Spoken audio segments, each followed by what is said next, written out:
Hi, Sir William. Wow, that was quite an echo. Sorry. I'm sorry about that. There you go. Is that better? Yeah, no echo now.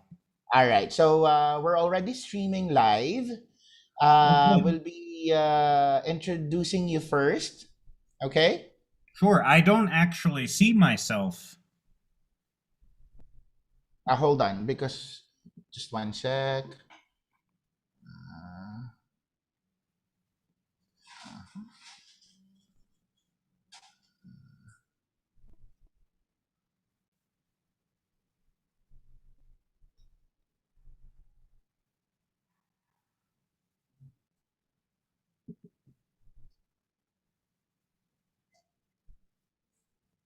yeah, because we're already streaming on the internet, and we're flashing something on the screen, so that's why. Okay, I But you'll see. be able to see yourself in a little bit right after Judge plays. Okay?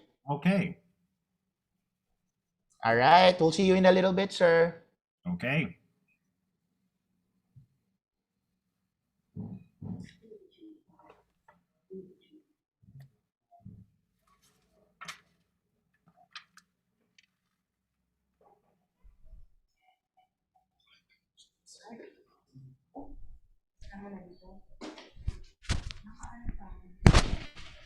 Anong gagawin ko ba?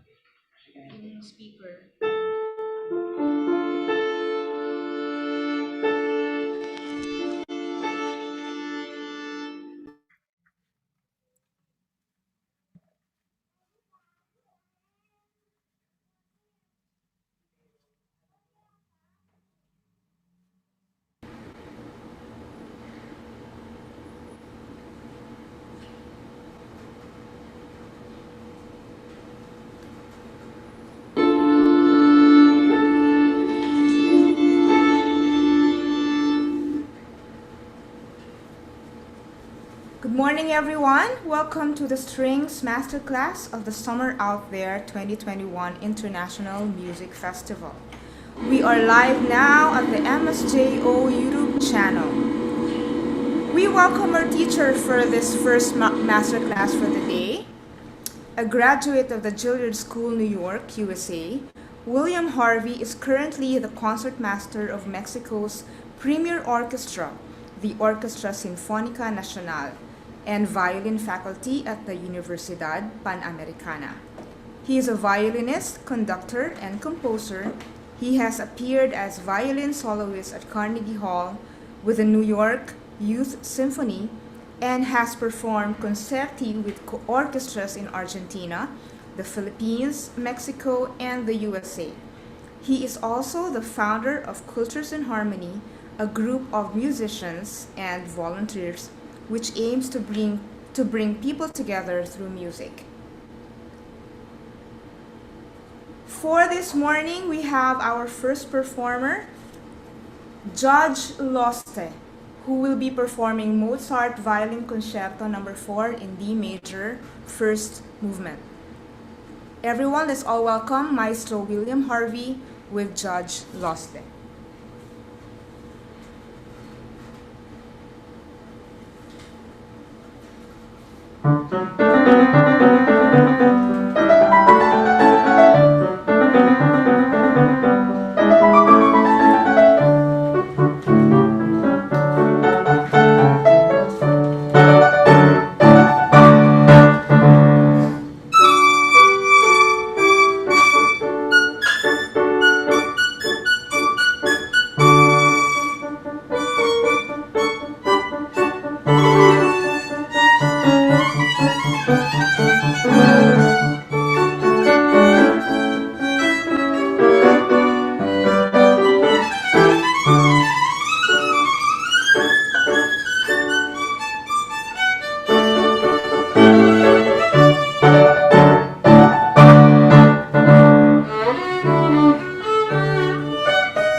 Bravo.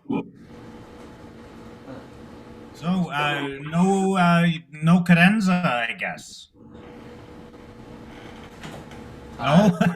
Why not? Well, I don't feel that I'm I don't feel satisfied enough yet to move on with the cadenza, but I'm sure my. that with practice I will be. Oh, okay. Good. Well, okay, so let's go back to the beginning. In general, in this, I would love to see a more flexible wrist. I was talking about that a bit in some classes yesterday. You seem to do everything with the arm, and that creates a limitation for you because it means that there's a lot of flexibility and subtlety that are very difficult to do if you're only using the biggest muscles. When we play with bow, we also have to use the wrist and the fingers, and you just tend to use the arm. So, especially in the beginning, because from a musical standpoint, in the beginning, it's like he started it as a trumpet concerto. It should sound very brilliant like trumpets.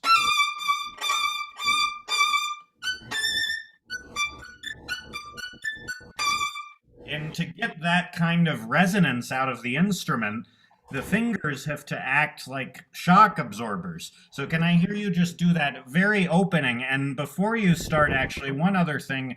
You, in the very highest parts of the piece, you were consistently out of tune, flat. And I noticed it happened every time. Every time you had to go the A, the G, they were a little bit flat. So I wonder, I think you should bring your elbow a little bit further forward. I think you were trying to keep your elbow in the same place and just reach up. And that's why the intonation is always flat. When you play that high, you bring the arm forward a little bit. And that high A should match the pitch of your open A string exactly. Can you play just that high A for me?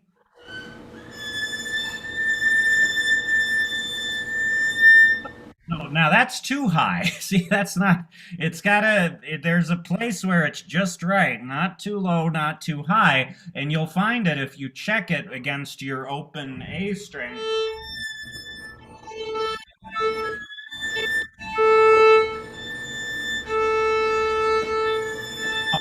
I can't see because we're very far away and there's only so much I can see through the computer.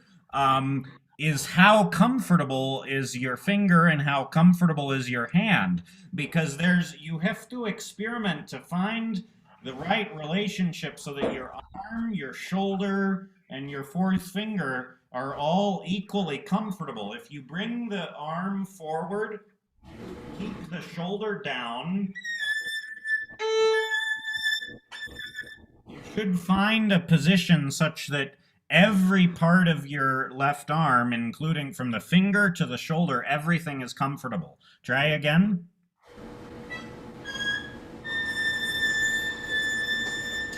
Fourth should actually be slightly curved. Great.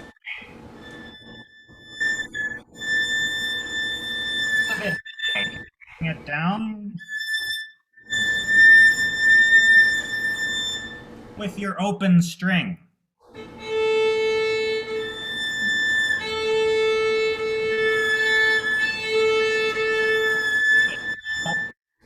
What this beginning, as I said, the way I think of it musically is it's like a trumpet concerto, and then the violin concerto starts.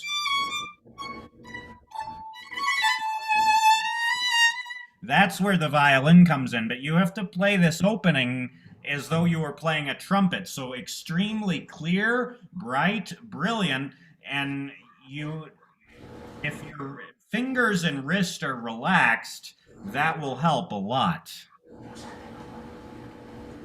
Just the beginning.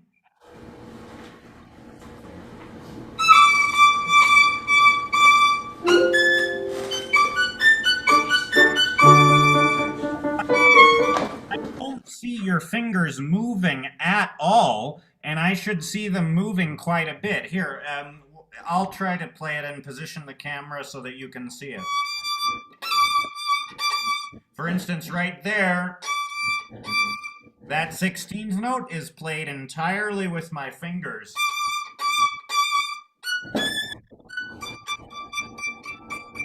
And then those eighth notes the way that I get the bounce to catch the string and resonate,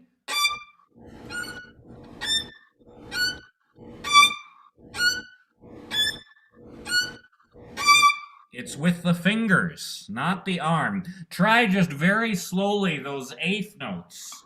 Yeah?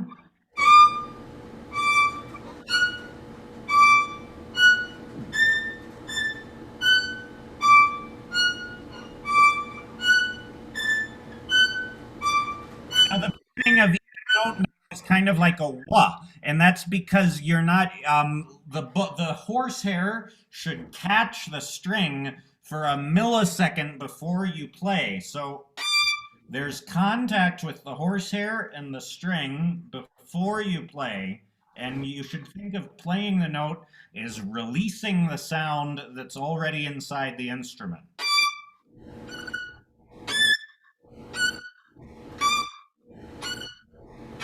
Because if we're trying to imitate a trumpet, the beginning of every note should be a tuh, not a whoa, not wah wah wah wah wah, but ta ta ta ta ta ta ta ta dum. Yeah.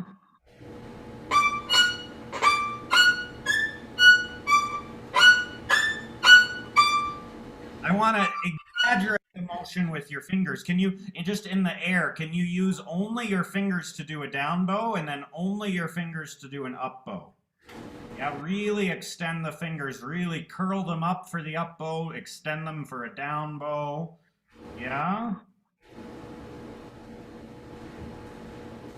Yes, like that.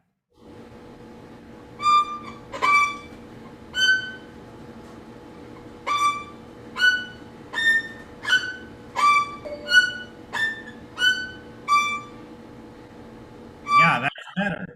Okay, so now just the opening again in the tempo, and maybe put your violin up, make sure your back is straight, you're standing proud.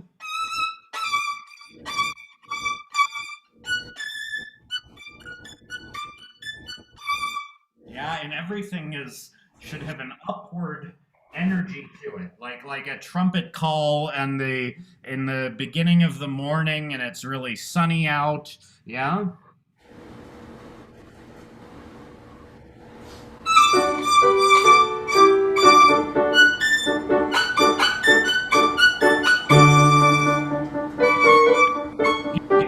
Too, each one of those notes deserves vibrato. Yeah, and a very fast, narrow, brilliant vibrato, but right now some of them are just kind of flat.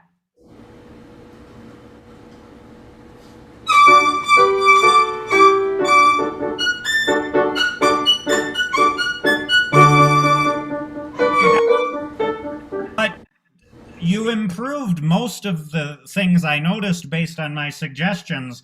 The area where there's still the most room for improvement, you're still using your arm, and as a result, it doesn't really feel like you have control over the notes. I get this sense that the eighth notes happen.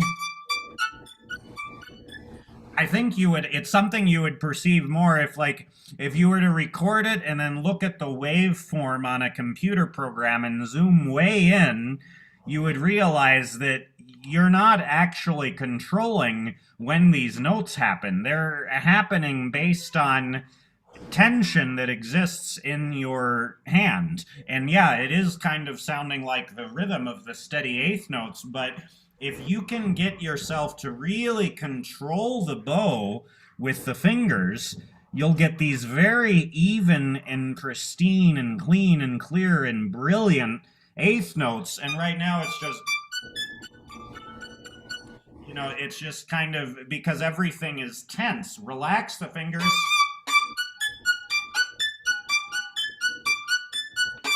Yeah?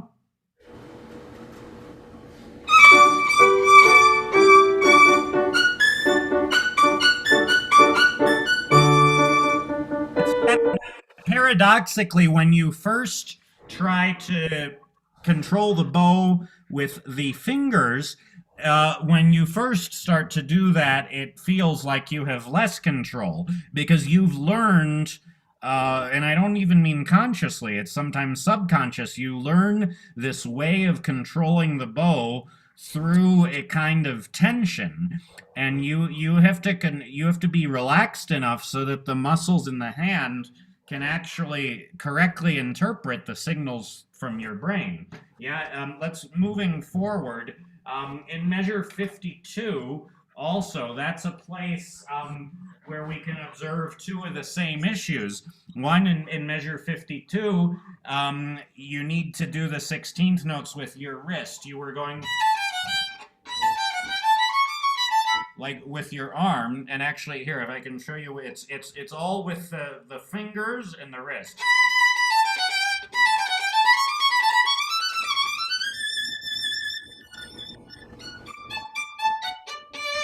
And then once you got to the high A, it was a little flat, which tells me again, you have to bring the arm around, bring it forward so that we hear that A that we like. We don't want something a little sour. So try just those measures 52 using the fingers, and then when you get to the middle of 53, make sure that your high note is in tune.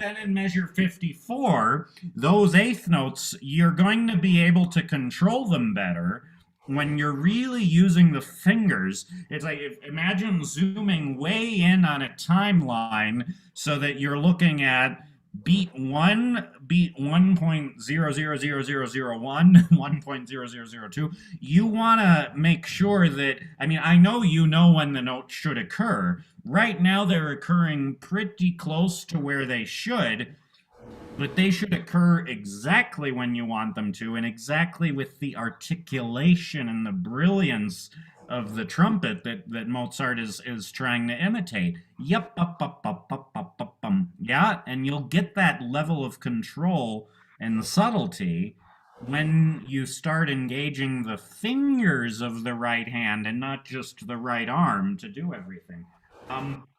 Moving on, we have a very extensive passage here, because now we've begun the piece, and now we get into the heart of the exposition. And I don't know if we can blame the Zoom if we like, but I would love to hear more dynamics, more of a sense of direction. I mean, Mozart writes very few, if any, dynamics, but there are certain basic principles you can follow. When the line moves up, you maybe can add a bit of a crescendo. When it moves toward down at the end of a phrase, you can do a diminuendo.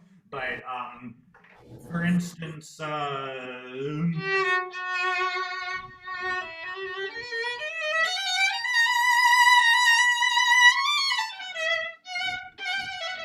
yeah, things like that. It's a big crescendo to the top, and then we have after that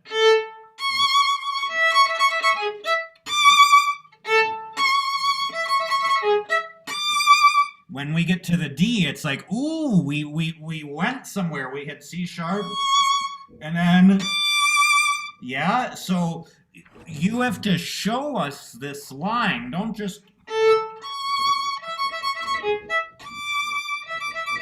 no. It's got to be different. You have to show us where he's going. So start after this with.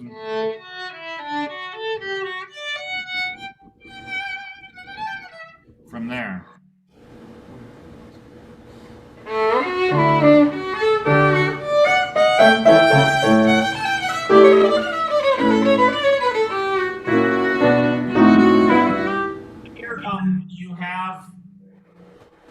you have a measure and a half with taka taka taka taka taka taka tum, right? And within that, there can be so much variety. I'll slow it way down so you see what I mean.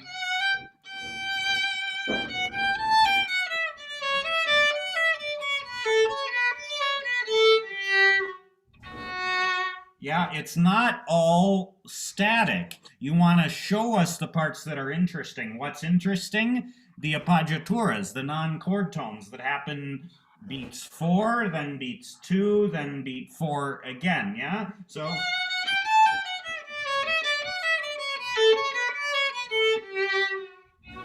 yeah, so all of that you'll end up showing us, right?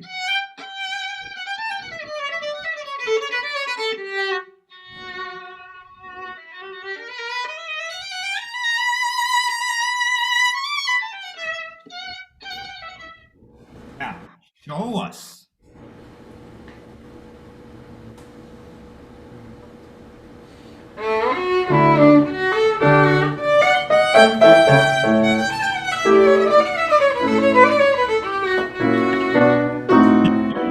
Um, the fingering you're doing, it's not bad, but it would require you to get through that shift a little quicker. You spend so much of the time doing the shift that we don't really get the line. That's why if you're gonna do the fingering, you have to do the shift quicker.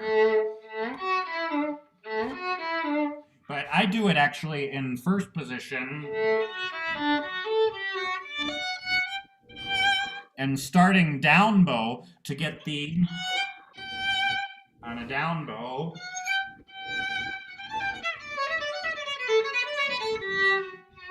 Yeah, try it. First position and starting on a down bow. Near the tip, but a down bow.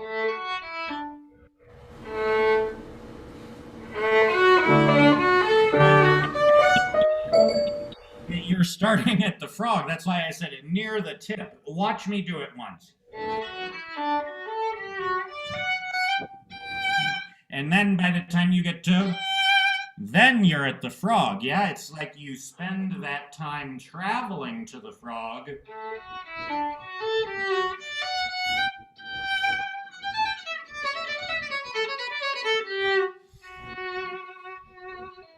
Yeah?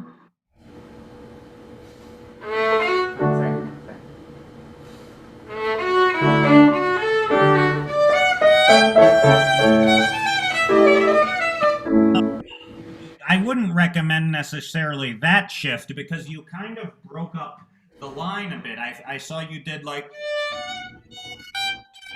No, if you're here, I'll just share with you quickly what I do. Third position, fourth position, second, first,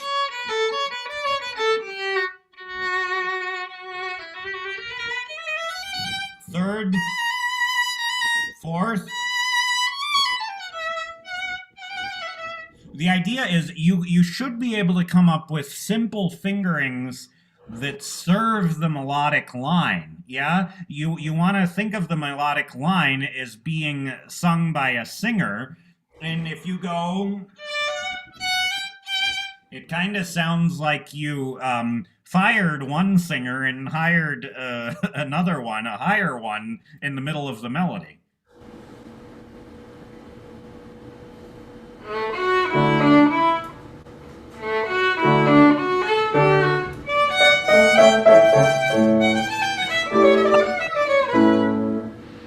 Yeah, I was gonna suggest that you try and then fourth position, in other words, staying on the A string.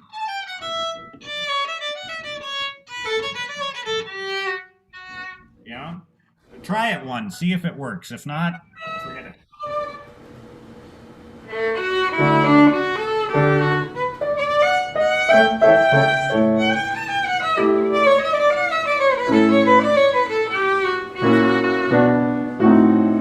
That was very good. That was great learning the fingering on the fly. I'm proud of you.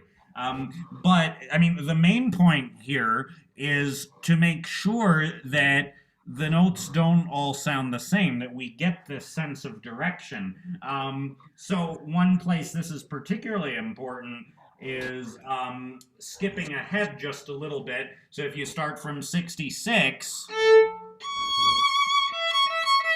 it's very common, you start something on the tonic, which by this point we're basically in A major, and then after that you create the interest by moving to the dominant.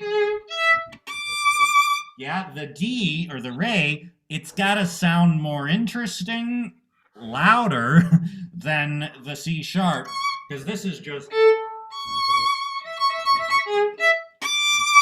yeah.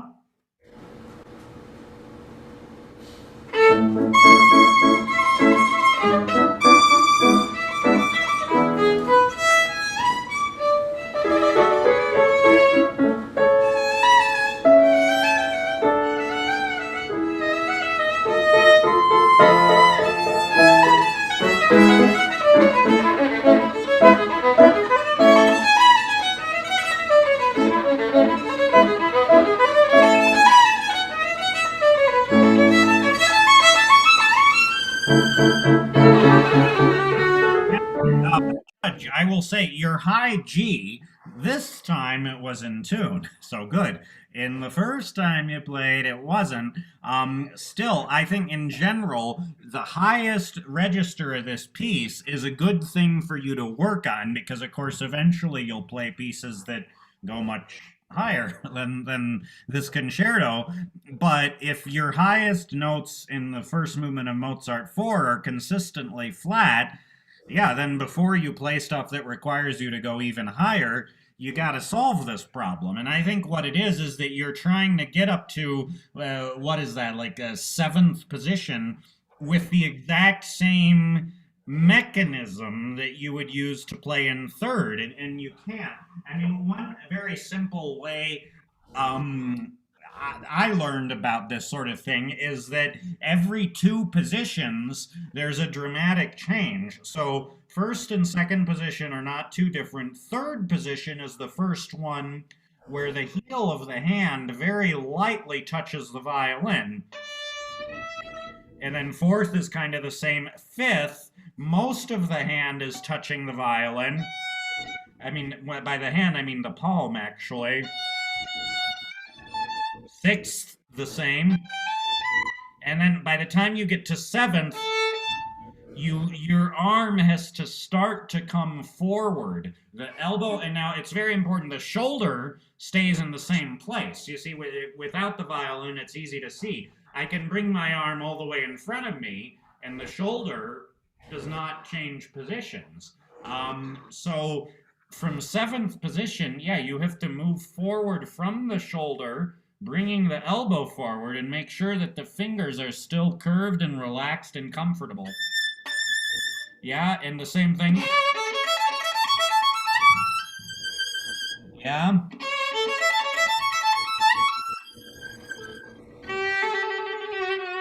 Yeah, so try that passage again. I'm glad you got it in tune that one time, but I want to make sure you can consistently get to seventh position and play in tune once you get there.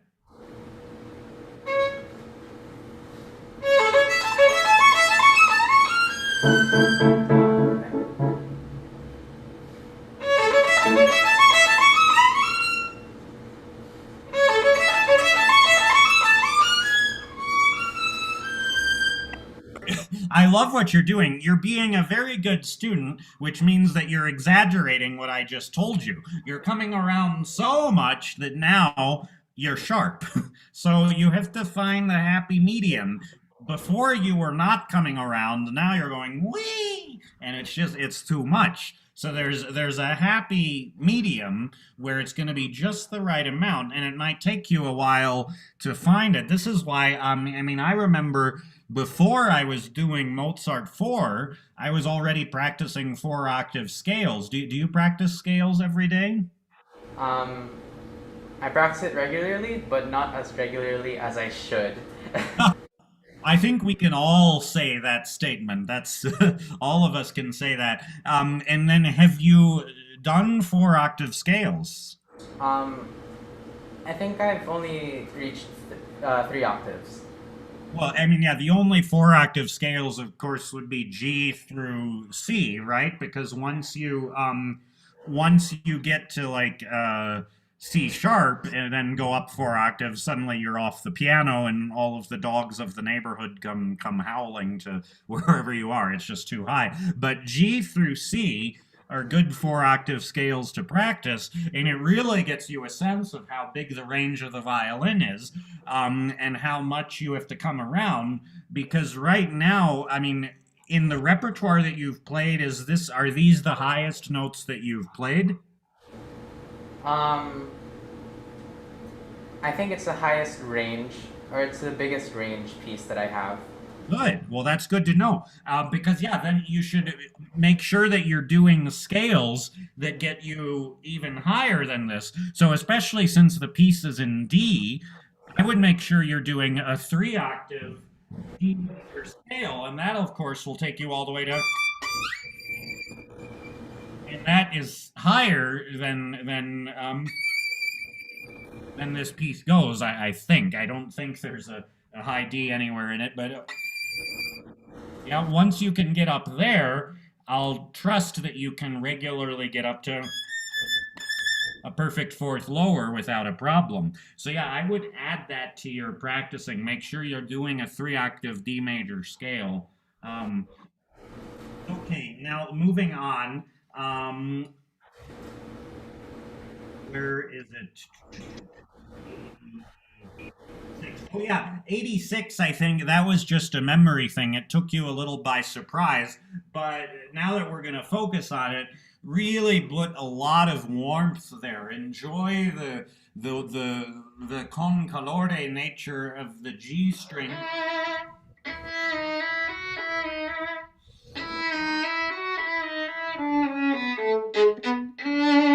There, it's no longer a trumpet concerto, it's a French horn concerto. Yeah, you've got to think very warm and big and singing. And yeah, it's piano, but it's got to be a piano that's present, not a scared piano. But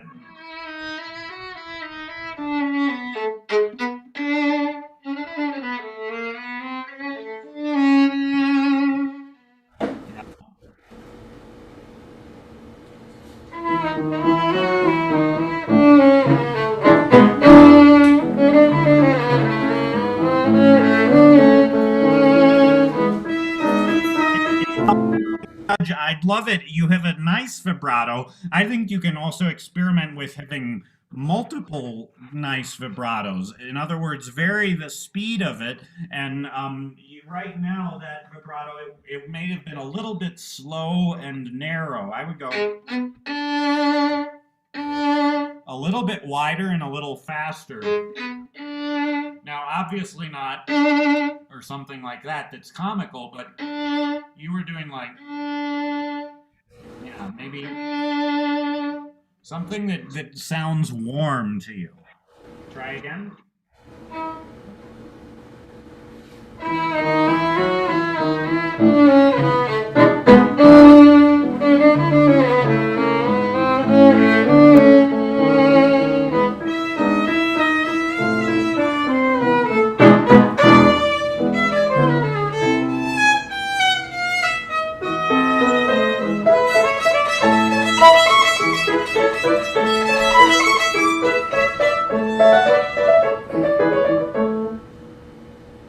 Good. Yeah, that's good. And actually, the place where you stopped, what I wrote the first time you played here, this is measure 98.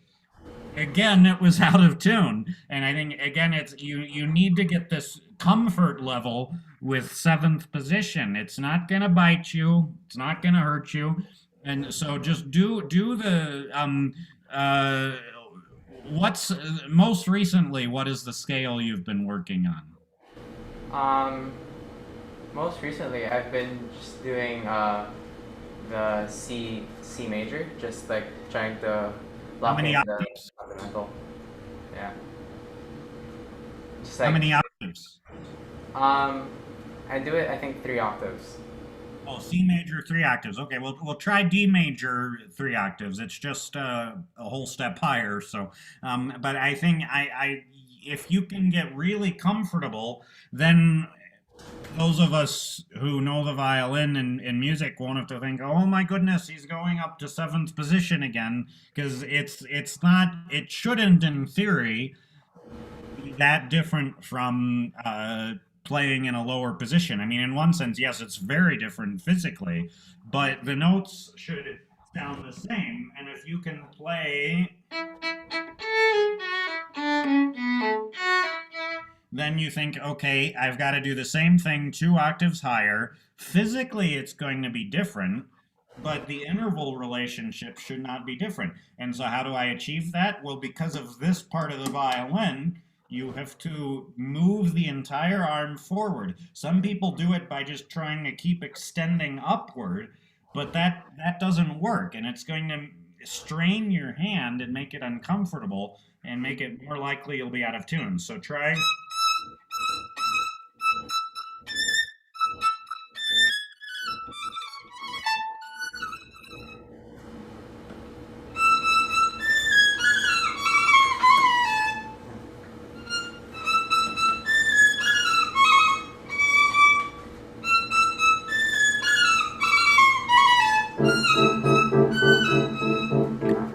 Actually, now that we're talking about it, for this specific thing that we're talking about, it is kind of difficult because you're going from seventh position to fifth to third, and those are very different mechanisms physically. So you have to get used to this idea of how, see, I'm so used to it by now, I can do it without the violin. Maybe sometime you can try without the violin, that it should be a very gradual motion from first position to the top of the instrument and back down again. And right now, I think for you, it's like, oop, this is one mechanism. Oh, this is another. Oops, this is another mechanism. And you have to switch without any noticeable transition from seventh to fifth, back to third, and then you go up to, I think, sixth position. Yeah, so it's a lot of positions in a short amount of time, but it is to seem gradual. Now, I wanted to get to one thing in the development, because I mean, most of what I said in the exposition, you can apply to the recapitulation. The development, again, I would really emphasize the importance of showing us the variety that is already there by exaggerating dynamics. Many people compare Mozart's concerti to his operas, where there are, it's like there are characters who are very dramatic, and so we should get that. Now, and to give you an example of one fingering I sometimes suggest, I'll show you. We have this long passage.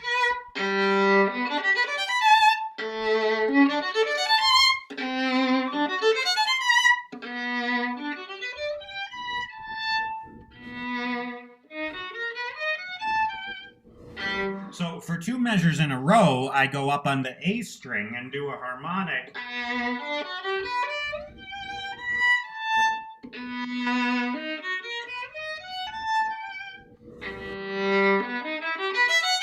And then it's back to normal. Why? Because we should show the variety, show the changes in the harmony. Otherwise, what we have is 1, 2, 3, 4, 5, 6, 7, 8 measures of ta ta ta ta ta ta ta ta ta ta.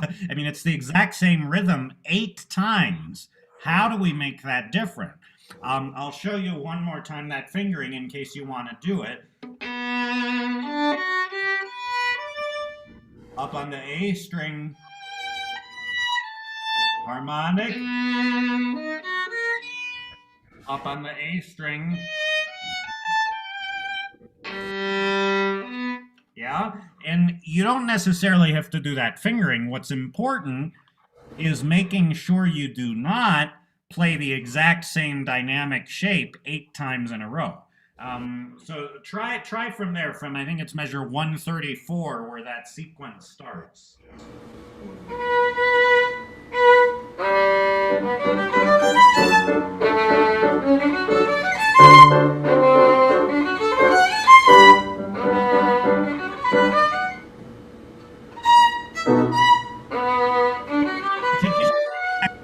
in case you want to do that. So yeah, it's measure 137. You would go 1 3 2 4 3.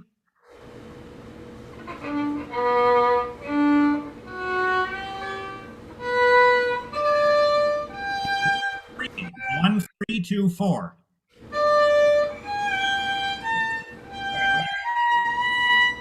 Do it again. 1 3. Now 2 4. Try.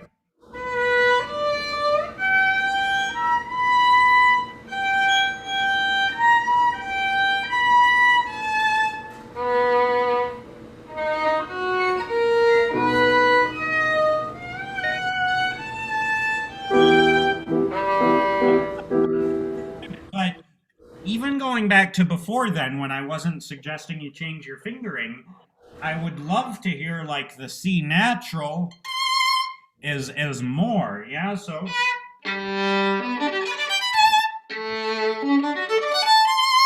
Yeah, it's like, wow, that's so interesting and weird and different. It's gotta be louder, you know?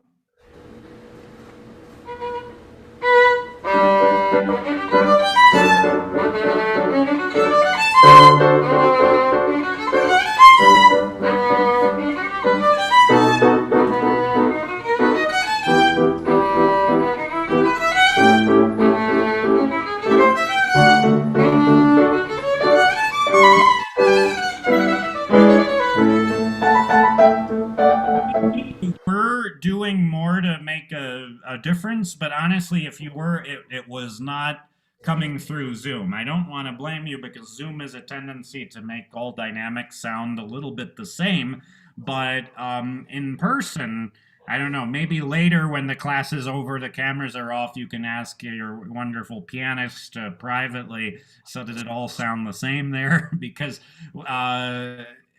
over here it kind of does, and I really hope you can start adding more dynamic variety, which actually goes back to the very first thing I told you about the ability to use the bow not just with the arm but with the wrist and with the fingers, because what that gives you is control, is subtlety that you don't. I mean, the arm, it's like this big blunt instrument. Yeah, I mean, it doesn't have the same kind of very subtle and careful control that you can get with the fingers. Yeah.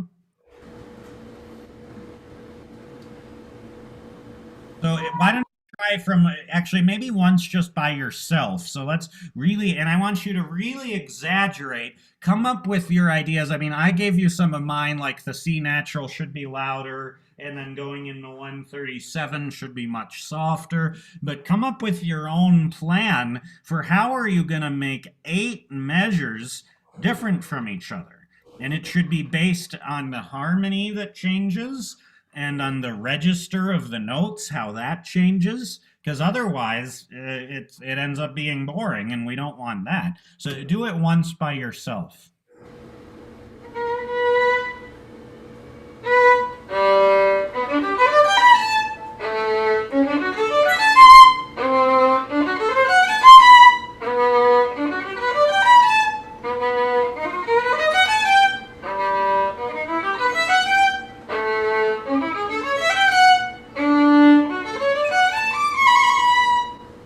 Okay, yeah, now I started to hear it a little bit. You can exaggerate that even more. I think what you came up with, it was a good plan, but I bet you can do, I bet you can exaggerate it, emphasize it even more. Now, out of curiosity, which cadenza are you doing? What I'm following the edition because I'm using the Suzuki book, so I'm not entirely sure what edition this is.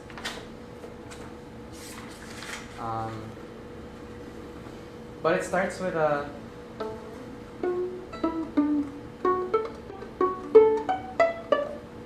It starts with.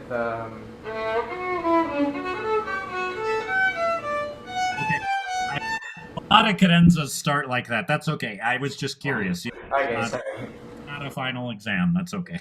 Um, and by the way, actually, that raises an interesting point.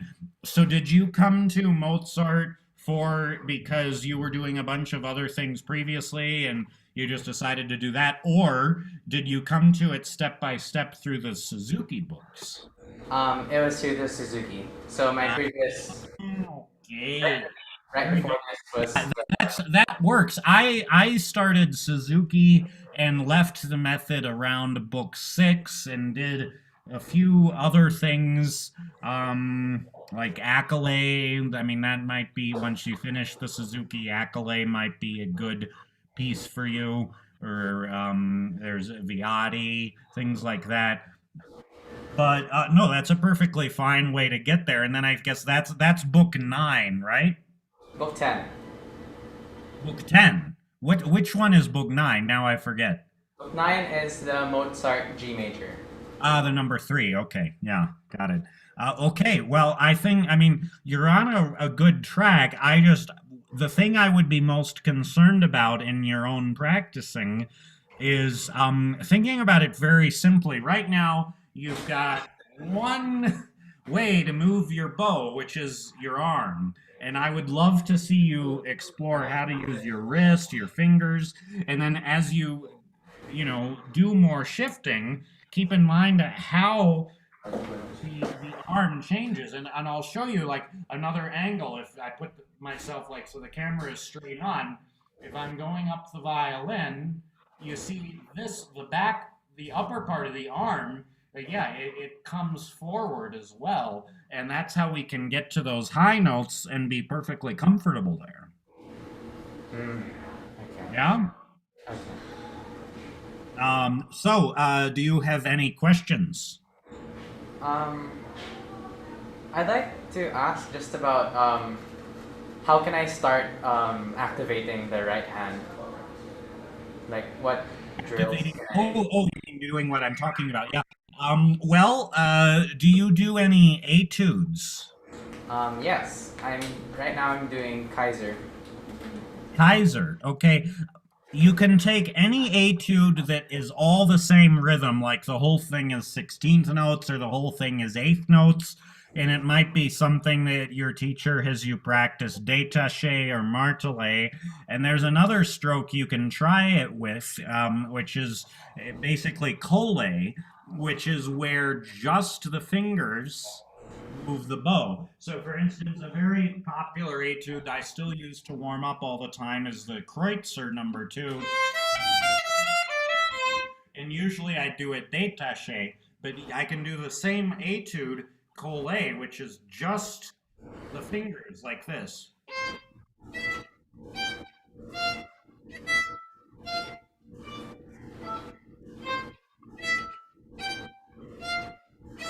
That's one thing to do. Another thing to do is away from the violin, if you relax both hands, but use your left hand to prevent your right hand from doing a down bow, and then you prevent your right hand from doing an up bow, yeah? You see the difference, and you see, wait, why do they look so different? And then you realize that if the fingers are totally relaxed, they should look very different when you're at the tip than they do when you're at the frog. See, at the frog, my fingers are kind of curled up and ready to go. But then when I get near the tip, they're more like this. And they change very gradually and imperceptibly as I move from tip to frog and back. You can think of like videos of sea anemone, those creatures that are supposedly they're animals but they look like plants, I think, and or plants but look like animals, I forget which, and they move very supplely, very subtly with the ocean current. Your fingers should be like that because if the bow is at the tip, the right hand fingers look very different than they do at the frog. Because they're I mean, to use a cliche that's not even musical, they're going with the flow. Yeah, if the bow is the fingers look like this. If they're at the frog, they look like that. So I think it's a combination of things. It's doing etudes collae, and it's doing that exercise of trying to prevent yourself from doing a down bow. You know, one thing I don't how old were you when you started playing? 10. 10 years old. Okay, yeah.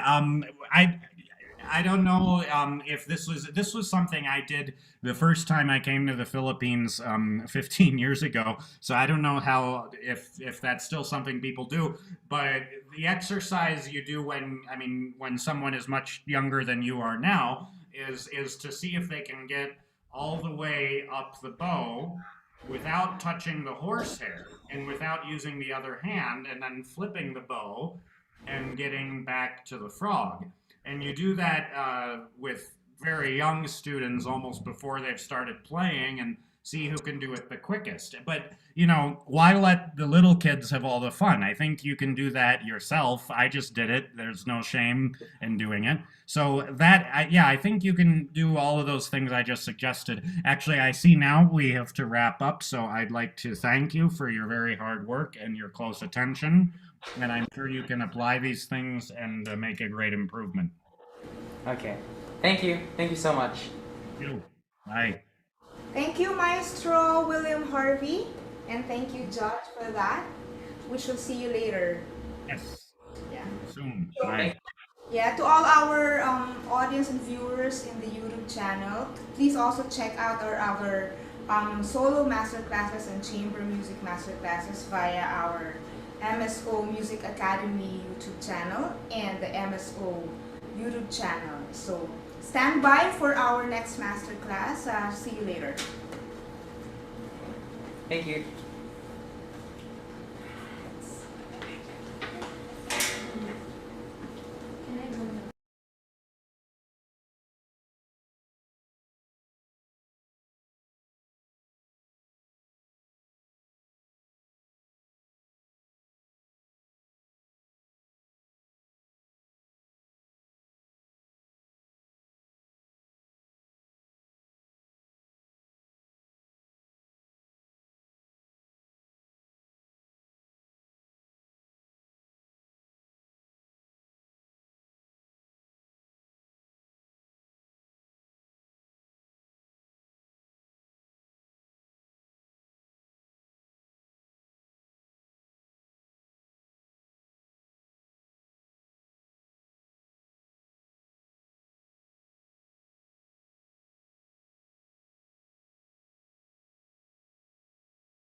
Hello?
Good morning, everyone. Welcome once again to the Strings Masterclass of the Summer Out There 2021 International Music Festival. We are still live at the MSJO YouTube channel at the moment. And at this point, we'd like to welcome our next teacher for this masterclass, Maestro Odin Ratnam.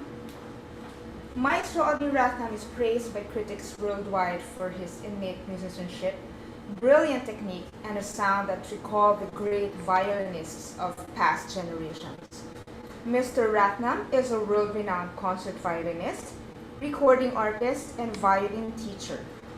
He received his formal training at Juilliard Pre-College and Mann College of Music with Sally Thomas and Ancestor, returning to the Juilliard School as a full scholarship student of Dorothy DeLay and Masao Kawasaki. He studied chamber music with Julius Levine, Felix Gallimer, Joel Smirnoff, and Joseph Jingle. He also worked closely with the Danish violinist and pedagogue Anker Book, who is credited by many for bringing Ivan Galamian's teachings to Denmark. Mr. Ratnam's commitment to the development of young talents has led many of his students to be accepted at major conservatories throughout the United States and abroad, several going on to win prizes in national and international competitions, including the Fischoff, Nielsen, and Queen Elizabeth competitions. Joining us for today is student Micah Pexon, who will be playing Mozart Violin Concerto No. 3 in G major. Let's all welcome Maestro Odin Ratnam with Micah Pexon. Good morning, sir. Good morning. I can't see Micah, but I'm assuming I will be able to shortly. Here we go. There we go. Hello, how are you today? Very good, sir. Good. I'm excited to hear you play. Thank you so much for joining us. Great to see you, Mariel. Whatever you would like to do, wherever you want to start from, maybe a few bars, be fine.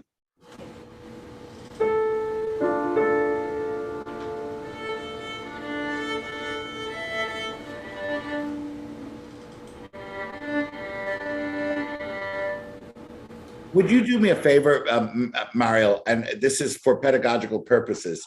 Would you play the 5/8 note figure that starts the piece, the very opening, so that she can hear something, and just play it until ba-dum-bum, just up until the first cadence in D major. So yum yum bum bum bum bum diddle diddle diddle yum bum bum bum bum up to there. I just want her to hear that for a second.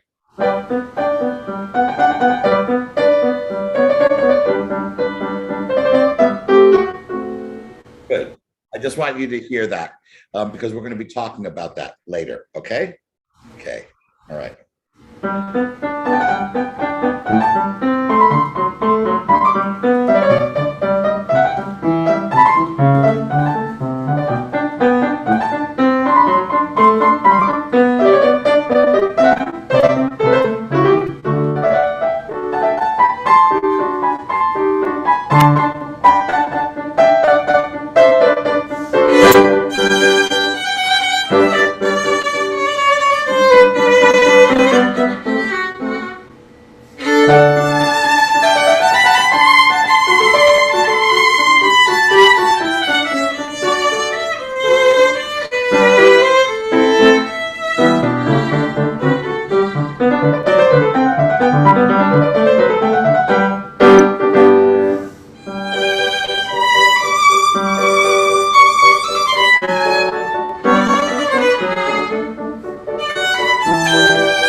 Beautiful, beautiful.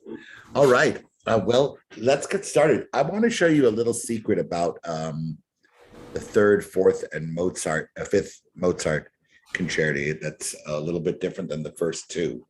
They all have one melody in them that doesn't appear anywhere else. Do you know which one it is in the G major? That never appears anywhere else. It's never introduced in any of the other thematic material. And there's one in the D major as well, and there's one in the A major. In the A major, it's the C sharp,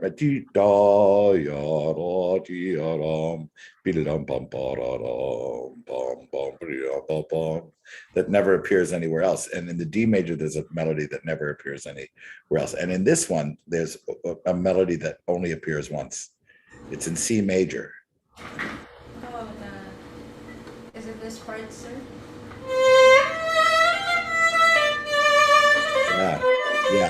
Yeah.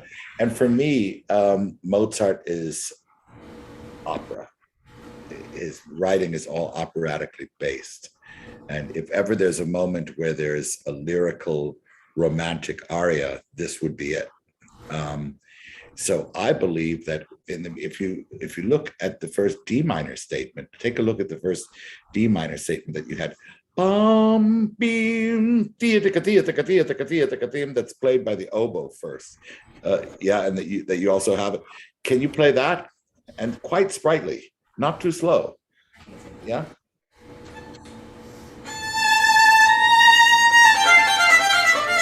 Yeah, but make sure you don't play the second B flat early. Not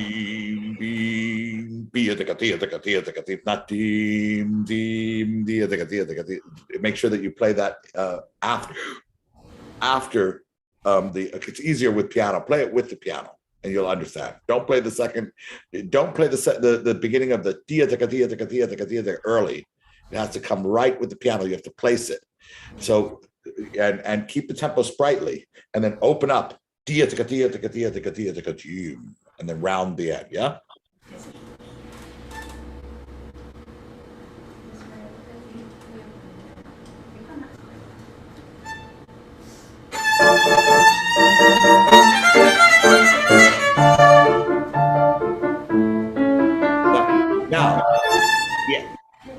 Now, do it the second time, and go on. Now, where she just played, when she did those are oboes.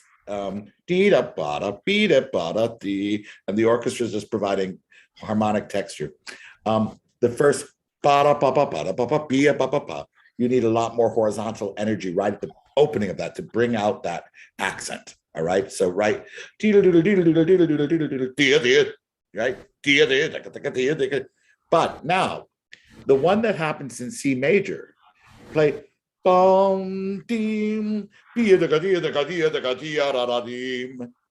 it a little bit, that one, so that the tempo for the C major theme can be a little bit relaxed and you have time to express yourself. Just that one, it would really help you if you did that. So everything else stay in the character of the previous music.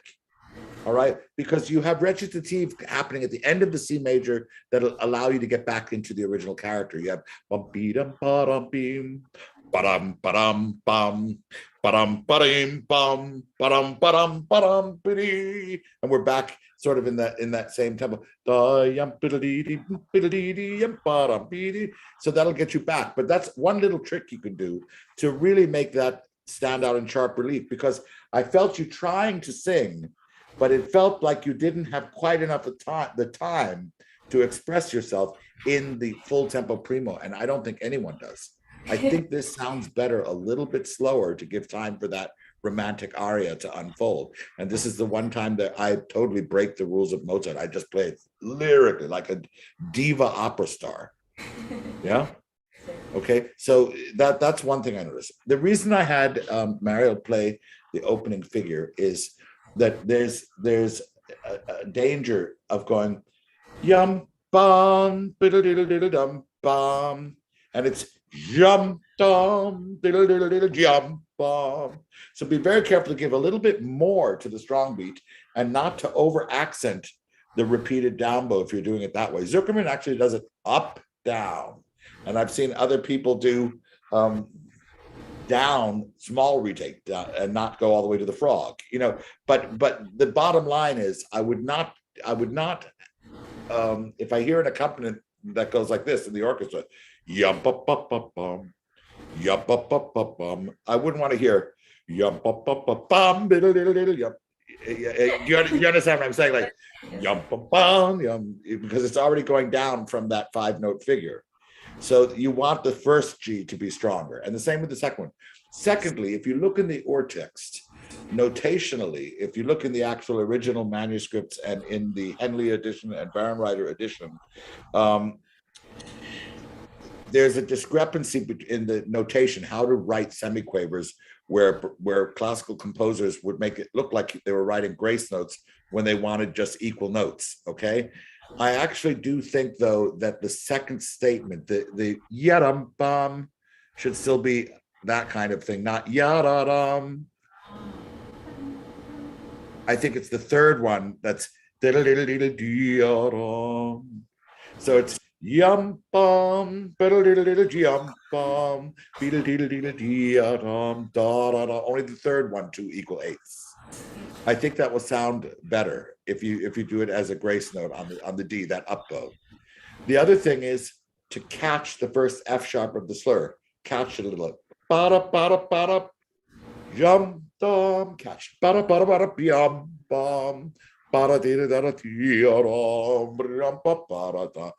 And then the other reason I had her play the melody is you don't want to do this. Da-da-dum. No, that's a longer idea because the orchestra's going. You understand? It's a full measure. So don't phrase the second half of it like a half measure. Phrase the second half of the second bar. You can go yum up up up bum, yum up up up bum, yum up up up up up up up. So yum dim yum ba ba da dum. Go to the ya da dum. Don't go yum dum ba ba da da. That doesn't sound as good. Yum dim ba ba da dum. Longer idea. Does that make sense? That's it. Yeah, these are common things, and it's score driven. It's not Odin driven. It's what's there in the part. Has to be that. You have to be able to defend it. That's why I like it that way. And I'd like you to try that opening and see if it doesn't make more sense to you. All right. So you need a little bit of a, after you do the second, you're going to do the second G a little bit less. So more, less, and then catch. Yeah. And this is play the note, lift and slow bow, catch. And don't diminuendo this. Don't do this, but go through the phrase all the way to the G, right? Can we try that? Yeah.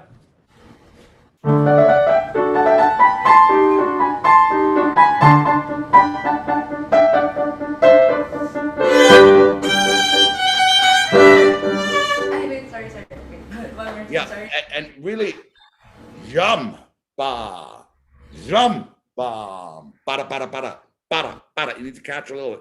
Para, para, para, para, para, para, yum, bom, para, para, clear. Para, para.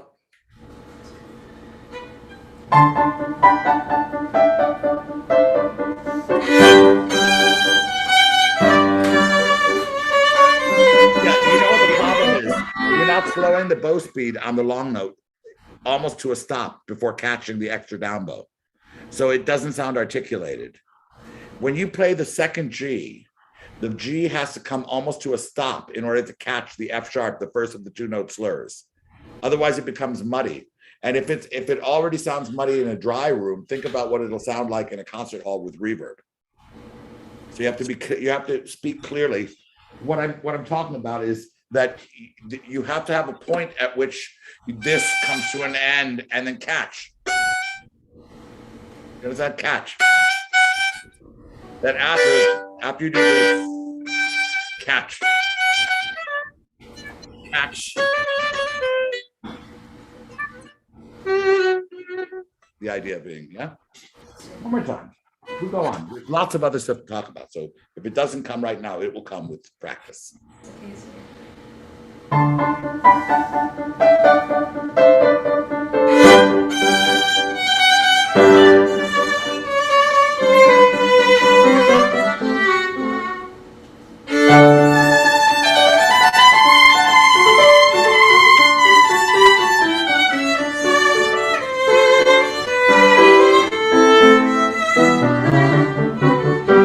Good. Now, the second statement originally is separate notes for all of those 8 notes.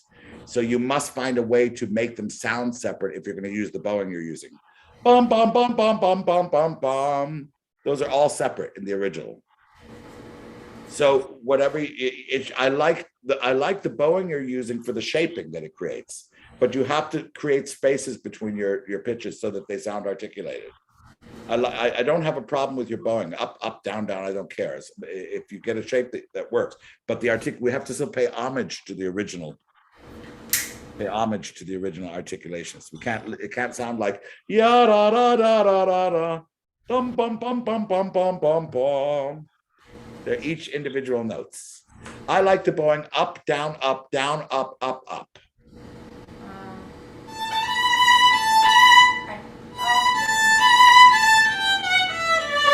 No, the opposite. Up, down, then 3 ups. After this, up, down, up, down, up, up, up, down.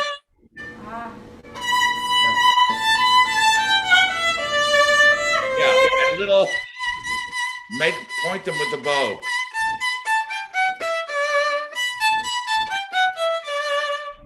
Little character.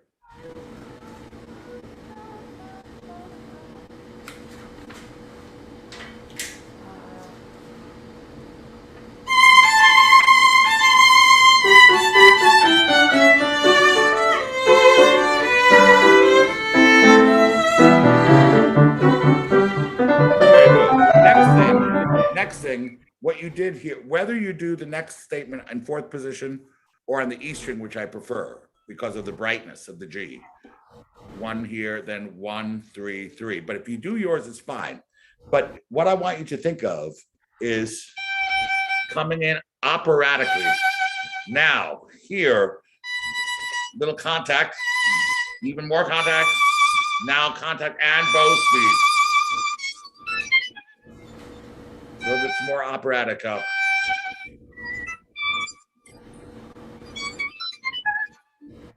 So it comes out a little bit more. Diva, opera star.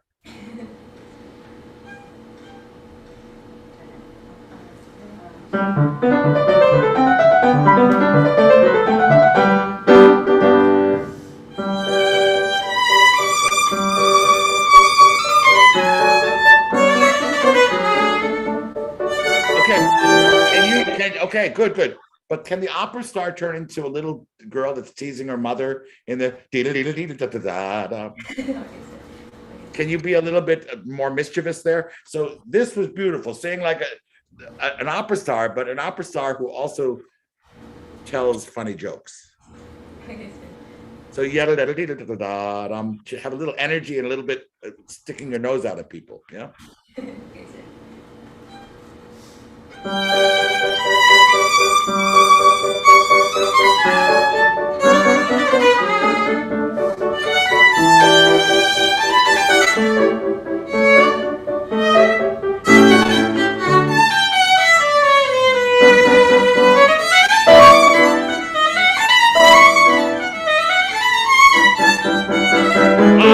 That's her again. No, that's the joke teller again.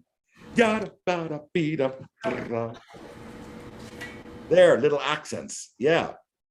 You have to go, look, it's rumored, we don't know this for a fact, that Mozart had Tourette's syndrome. Okay. Okay, so this is somebody that could be at the dinner table and all of a sudden, while the priest is saying grace, belts out the word fart. I mean, this is literally, okay, you got to understand. So what makes his opera so ingenious, I was talking with my friend, my former student and now my mentor in many ways, Nikolai Snyder, about Don Giovanni and about Mozart in general at Nordic Music Academy back in maybe 2005 or 6, I can't remember. And he was saying that what makes it so operatic is the juxtaposition between extreme lyrical legato and staccato things. These and they're right next to each other all the time in Mozart. And so there are all these they may not be very long, but these sudden mood swings within one phrase. And that's what makes it so charming, like champagne. So don't be so afraid when you're doing the lyrical spots to forget the little playful girl and a little bit. I don't care what any teacher says. I'm going to put an accent there just because I feel like it. It's not really like that because you're going to pick the right spots. You understand? So it should be musically defendable, but at the same time, you can play. I judge at competitions all the time, and we'll have candidate after candidate coming in playing perfectly exactly what their teacher said, and they all sound the same. And they're afraid to editorialize on their opinions about what the articulations they're seeing in the music mean to them personally.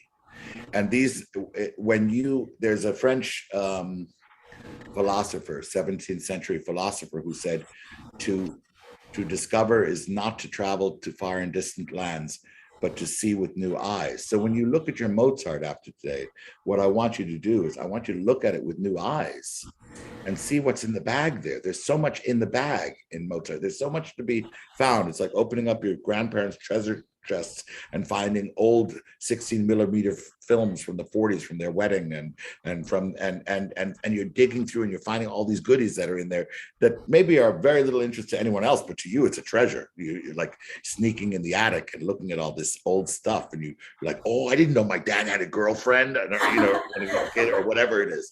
And I think for me, when I open up scores that I've been looking at, I'm constantly looking at it as a chest, and maybe I missed something. Maybe I didn't see something that was there, and maybe that'll affect how I play it next time. Otherwise, we'd get bored with it very quickly, right?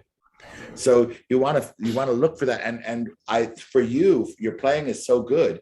I would say there are places where you could let go and let more of that character shine through because you're great at it. The moment I asked you to do it, you did it. You knew exactly what to do. So I just don't think I thought maybe we think we're going to get in trouble for it or someone's going to yell at us or this. Forget that. Play in a state of grace, not judgment. And I can tell you several of my favorite artists are very controversial because of this, because they do things in a way that they're completely convinced of, and it drives some other people crazy. But man, do I enjoy listening to them because it's not the same old thing. Ivry Gitlis was a great violinist who was like this, and we have living exponents that were like Kramer. Gidon Kramer was like this. Patricia Kopachinskaya is like this. And sometimes she'll do something that, for some people's taste, they absolutely hate it. But she never does something she isn't convinced of. And the one thing that Dorothy DeLay said about all of her top students that had soloist hearts, you know what she said about all of them that they had in common? They all believed that their opinions were as important as anybody's on the planet. Because if you want other people to believe you've got to believe it so much. So for me, that's where it's at. So you have, I like the way you changed the arpeggios. That you didn't treat them as one note. Remember that when you play Mozart 5, the first 3 notes, yeah, they're terraced. They each have to have more sound, more expression.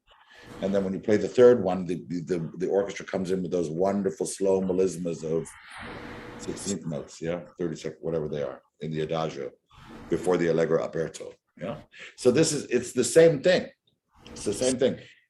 It's all about opera. So let's go from that second page and go on a little further. And so remember when you did this, by the way.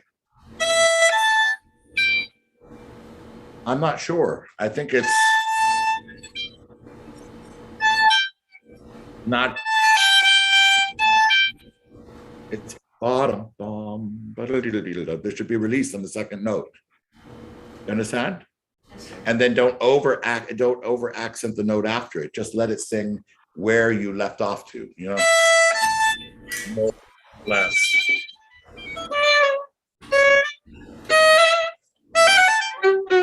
And it, more diminuendo, legato.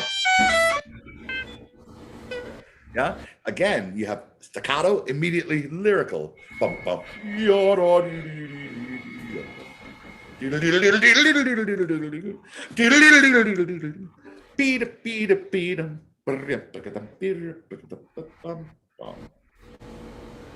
And all of a sudden, the music becomes more conversational. So do you understand that in Mozart and many other composers, there are moments when we should be lyrical, there are moments when we should be conversational, and then there are moments when we should dance.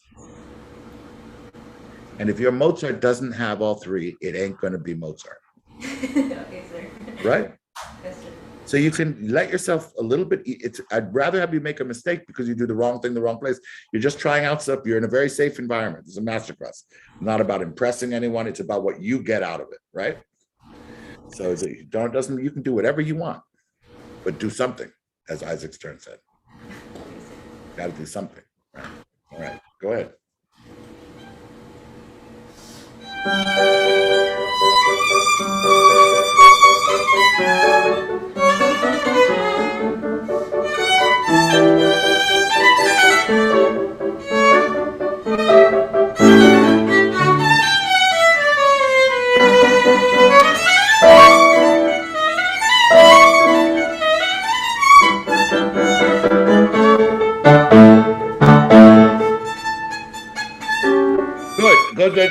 Good. That's great character, but do it bigger.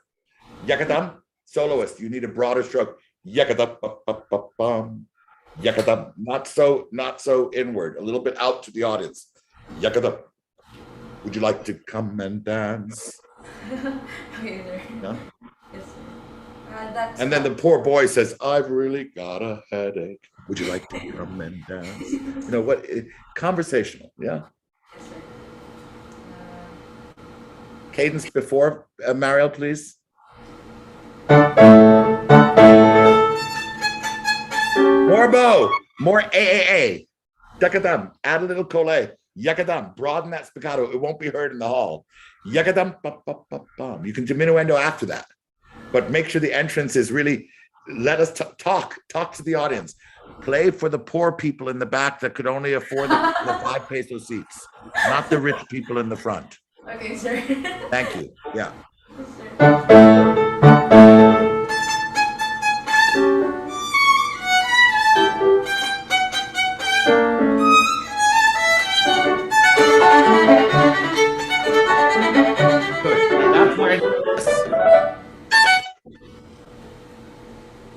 Right there, you need to really then let it go. Make sure you mark that when it comes. Okay, sir. One more time. Yeah, make sure yagadum bum bum bum bum, gentler at the end and taper and release. But this catch more so that you speak. Yeah.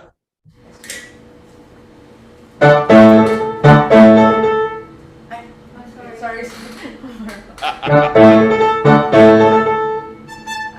Wait, that's my mom. Sorry.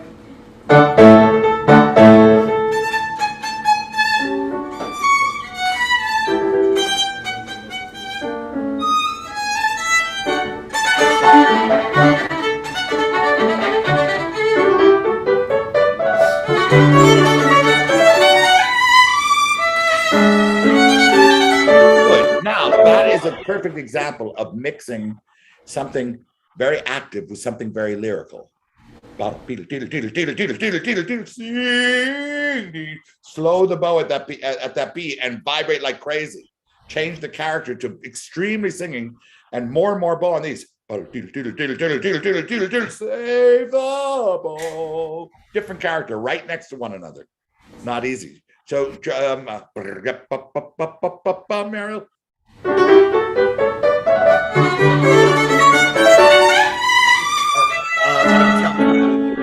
Mika, on the first one, to be free in your elbow, you want to bend your thumb and curl your finger so that your wrist hinge isn't locked. And so there can be a slight explosive opening of the elbow. Your wrist's a little locked. So open that elbow, give it a little punch. The lafa, A to F sharp slur. Give it a little extra bow impulse so that your entrance is clear. Yeah? Yes, sir.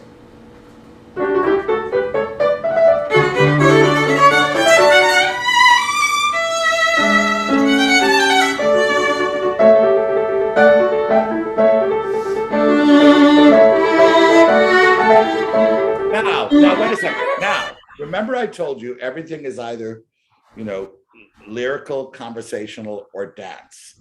Who plays the melody that you play right there in the overture, in the piano open, in the orchestral, you know what instrument? Horns, sir? Huh? Oboe. Oboe. Yeah? Beam, beam. I don't want to make fun. I don't want to piss off any oboes, but it's a slightly pinched sound compared to a violin. And dum, beatum, bum, Baroque oboe, especially or a classical, bum, bum. Why would you go? That's, I don't think, the right character there. I think, in my opinion, it should be a little bit more separated.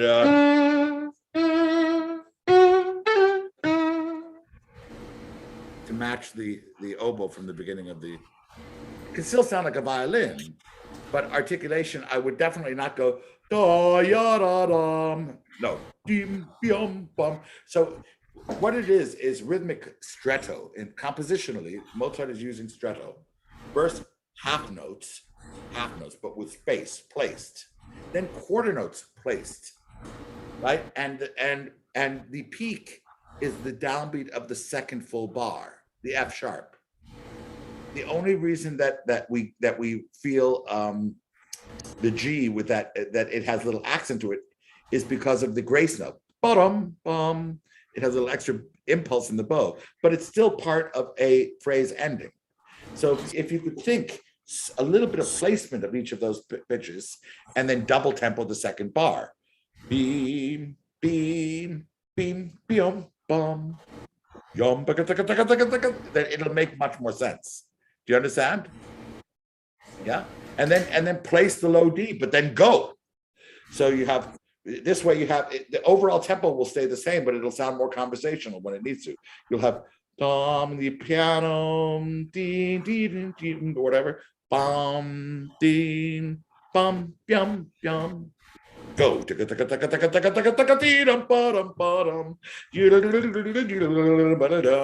And now that brings us to the next thing, the scale. This is a very common Mozart tool. The cadence in music theory has a name. Do you know what the cadence is? Look at the accompaniment that Mariel plays when you have that scale. Can you play the accompaniment right there? 6-4-5-3 cadence. One of the most common. Yeah.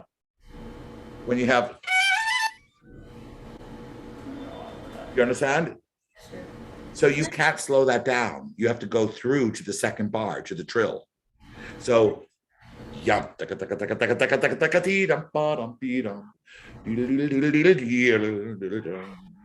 and a non-event, never because coming right after is can't do that. It's still continuing. So, but I wanted you to understand harmonically in terms of composition and music theory why the 6-4-5-3 cadence in Mozart is always something that's going towards something. It's never going to go away from it. So you have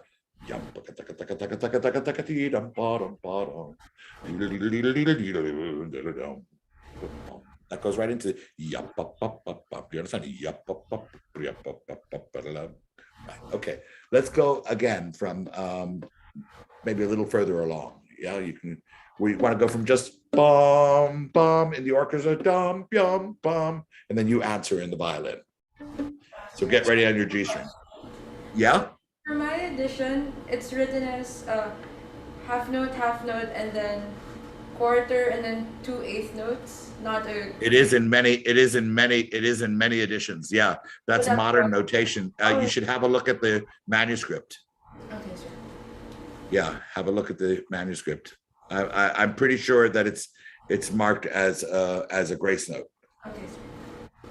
And that could be argued in certain contexts as, oh, does that mean 2/8 notes? But usually when he does that notation, it's for groups of 4/16 notes, where he'll go biam papa when he means da da da da da da da. You understand? Not for just the simple 2/8 note figure. There's a book on notation by Mozart's father that can answer some of the ways that they wrote things. And then you have to understand that over the centuries, it got edited into modern editions. And so for years, it was played that way. But now people are tending to look back to the original and believe me, my articulations aren't perfect. But that one, I give a nod to, somebody told me once, Odin, don't do that. Okay, sir.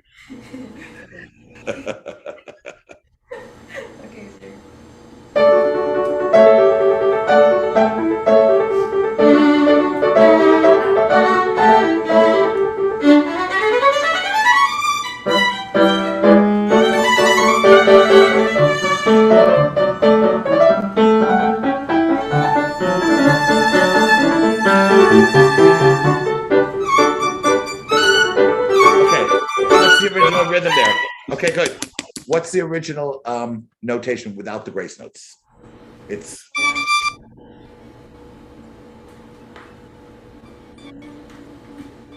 without the grace note, right? Yes, sir. If you don't have it, we have to still sense that when you play it as printed.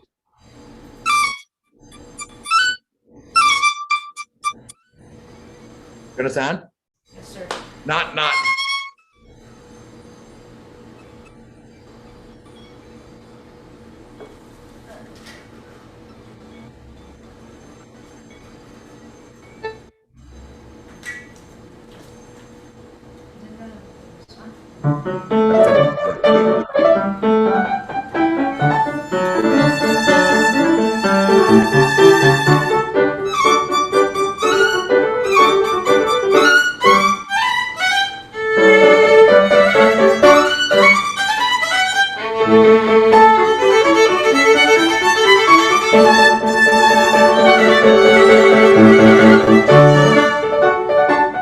One last thing, the agogic F sharp that you play, either play it on the beat as an agogic thing, or clearly before with the accent on the trill. Or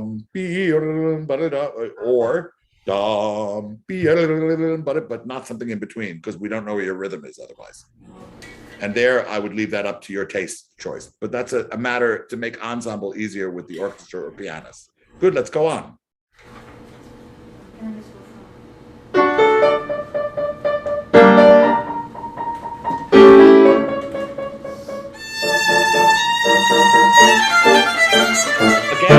Again, when she comes in, let her make her statement and end. But be careful that you don't go slower when you play. Once you come in, you got to move. Do you understand? It's better if you have statements. She went beam beam here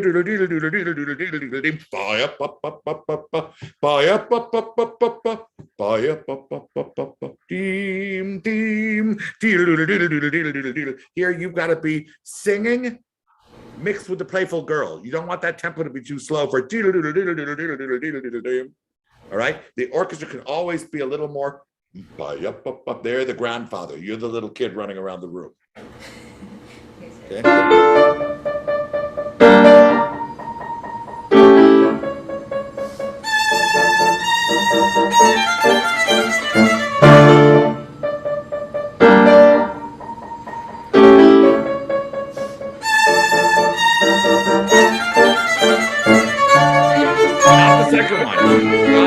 Not the second one, because there you want to scare people with the beetle. Don't rush that. Yeah, don't rush down the second one.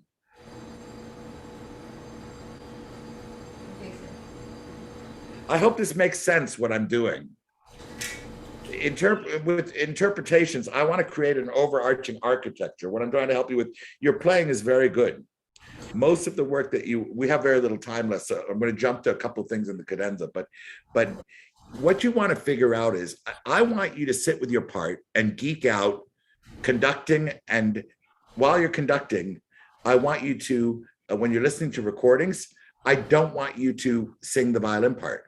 I want you to sing the orchestral reactions to the violin part and start seeing the interplay more. And notice when you listen to recordings, instead of, oh, I want to copy this, notice the rhythmic pacings of sections and which make sense to you and which don't. Because I spoke to someone yesterday about when a train is speeding up, it can only speed up at a certain rate. When it slows down, it can only slow down at a certain rate. And then this train has to come to a stop before the doors can open and people can walk in and out. And music has to sort of obey the same laws of physics.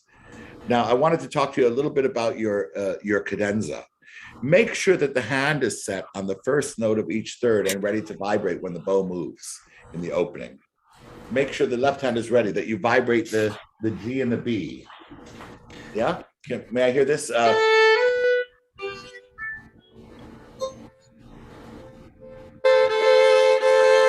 Can be very little, but it has to be there. Don't let those be dead just because they're hard to find the intonation on.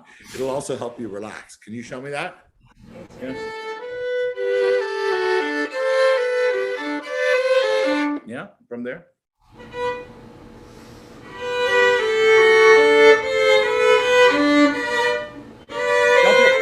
Actually, when you're getting scared and going slower, you should actually be moving forward and not being afraid. Relax your left shoulder and trust that they'll be in tune, and actually do the opposite. When you're afraid, go straight into the trouble. Walk into the forest. Don't be afraid of it, because you want to go all the way up to this.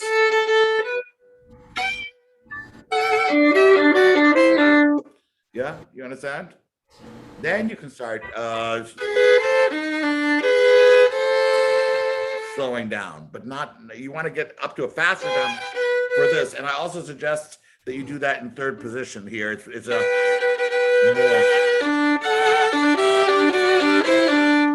yeah, not here, not necessary.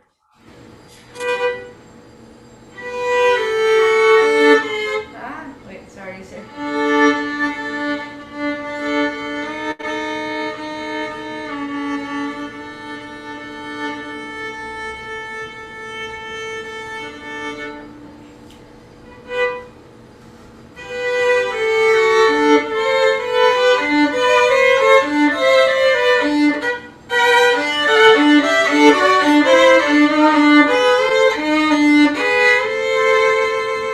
So you have to slow the bow more when you get to the end. Slow the bow more and vibrate on the front ends of notes. As you broaden, slow the front end bow speeds down and make sure that you vibrate. That's good. That's good. Now, this is also should be in the same tempo as the oboe solo. Remember the chords? I'm not going to play loud here because I have neighbors. I don't want to play too loud. Can you play me the chords? Yum, bum, bum, beat-um, bum. Yeah, stop the bow in between strokes. Stay relaxed, but let the bow pause. Bum, bum, bottom, bum. And left hand ahead of that. So what I mean is left hand there. You have to shift your, you don't want the hand to be moving while the bow is moving. Shift before you do the up bow, in between the strokes.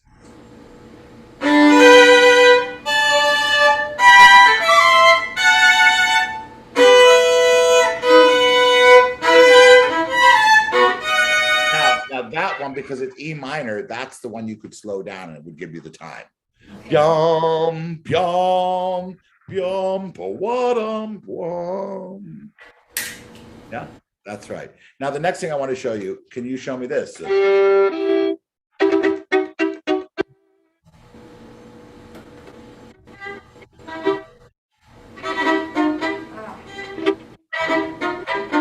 the arm, drop. Get under the string with the hair.